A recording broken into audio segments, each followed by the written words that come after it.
خدا پر بھروسہ کرو، اس بچے کی طرح جس کو اگر ہوا میں اچھالا جائے تو ڈرتا نہیں، ہنستا ہے۔ اسے پتا ہے کہ مجھے پیار کرنے والا کبھی گرنے نہیں دے گا۔ لوگوں کو اسی طرح معاف کرو جیسے تم اللہ سے امید رکھتے ہو کہ وہ تمہیں معاف کرے گا۔ سب سے پہلی عبادت یہ ہے کہ انسان مصیبت میں صبر کر کے اللہ تعالیٰ کی طرف سے مدد کا منتظر رہے۔ کامیاب ہونے کے 3 اصول ہیں: خود سے وعدہ، محنت زیادہ اور مضبوط ارادہ۔ نہ کامیابی حتمی ہوتی ہے اور نہ ہی ناکامی، بلکہ اصل چیز کوشش جاری رکھنے کا حوصلہ ہوتا ہے۔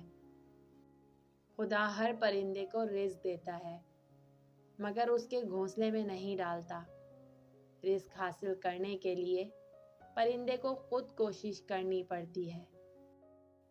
محنت اتنی خاموشی سے کرو کہ کامیابی شور مچا دے۔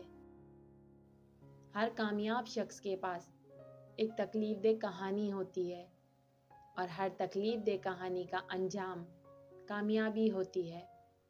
اس لیے تکلیف کو برداشت کرنے کی عادت ڈالو اور کامیابی کے لیے تیار ہو جاؤ۔ کامیابی کے لیے آپ کو اکیلے ہی آگے بڑھنا پڑتا ہے۔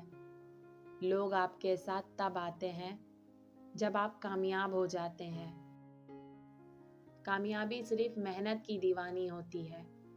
کامیابی کبھی بھی کسی کی شکل دیکھ کر قدم نہیں چومتی۔ میں نے زندگی میں ایک ہی بات سیکھی ہے کہ انسان کو کوئی چیز نہیں ہرا سکتی جب تک وہ خود ہار نہ مان لے۔ زندگی کی اصل خوبصورتی یہ نہیں کہ تم کتنے خوش ہو، بلکہ زندگی کی اصل خوبصورتی تو یہ ہے کہ دوسرے تم سے کتنا خوش ہیں۔ حضرت علی رضی اللہ تعالیٰ عنہ نے فرمایا، اگر کوئی تم سے ناراض ہے اور اسے اس بات کا غرور ہے کہ تم اسے منا لوگے تو اس کے غرور کو ٹوٹنے مت دینا۔ جو شخص اللہ تعالیٰ پر ایمان لاتا ہے تو وہ اس کی حفاظت اور پناہ میں آ جاتا ہے، اور جو اس پر بھروسہ رکھتا ہے وہ اپنے سب کام اس کے سپرد کر دیتا ہے۔